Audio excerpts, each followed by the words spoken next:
நெறைய பேருக்கு பார்த்திருக்கீங்களா? முக்கியமா பெண்களுக்கு லைட்டா ஒரு இருமல் வந்தா கூட சிறுநீரகம் வந்து நமக்கு கசியிற மாதிரி இருக்கும். இது எதனால அப்படின்னு பார்த்தோம்னா, நம்ம 40 வயசுக்கு மேல நமக்கு ஹார்மோன்ஸ் வந்து நம்ம உடம்புல வந்து ரொம்ப கம்மியாவும், அதே மாதிரி வந்து நம்மளோட தசை நார் எல்லாமே நமக்கு வந்து கொஞ்சம் தளர ஆரம்பிக்கும். அதனால வந்து நெறைய பேருக்கு இந்த தும்மல் வரும்போது ஒரு யூரின் லீக்கேஜ் வந்து இருக்கிற மாரி இருக்கும். திடீர்னு நமக்கு நம்மளே அறியாம திடீர்னு ஒரு இடத்துல வந்து நமக்கு வந்து ஒரு தும்மல் வந்துருச்சு அப்படின்னா, யூரின் லீக்கேஜ் ஒரு 2, 3 சொட்டு ஒரு 10 சொட்டு இந்த மாதிரி ஒவ்வொரு தடவையும் அந்த மாதிரி ரொம்ப அதிகப்படியா நமக்கு வந்து தும்மல் வருது. இந்த இடத்துல நமக்கு வயிறுல வந்து பிரஷர் கூடுது அப்படின்னா, யூரின் லீக்கேஜ் வந்து வர்ற ப்ராப்ளம் வந்து நெறைய பெண்களுக்கு இப்ப இருக்கு.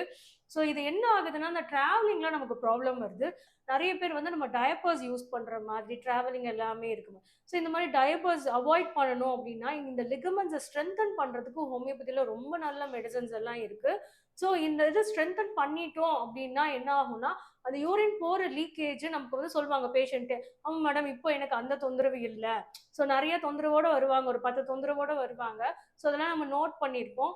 ஒவ்வொரு தடவையும் வந்து நெக்ஸ்ட் மந்த் வந்து ட்ரீட்மெண்ட் எடுக்கும்போது நம்ம இத கேட்டோம் அப்டின்னா, இல்ல இது இப்போ வந்து எனக்கு நல்லா இது கம்மியாயிருக்கு, சரியாயிருக்கு அப்டின்னு சொல்லுவாங்க. தும்முனா இந்த யூரின் லீக்கேஜ்க்கு ரொம்ப நல்ல மருந்தெல்லாம் இருக்கு. ஒவ்வொருத்தவங்களுக்கும் மருந்துகள் மாறும். அவங்கவங்க தொந்தரவுக்கு ஏத்த மாதிரி. கண்டிப்பா உங்களுக்கு அந்த மாரி ப்ராப்ளம் இருக்கு. நீங்க டயப்பர் போடுற அளவுக்கு உங்களுக்கு இந்த யங் ஏஜ்லயே இருக்காங்க.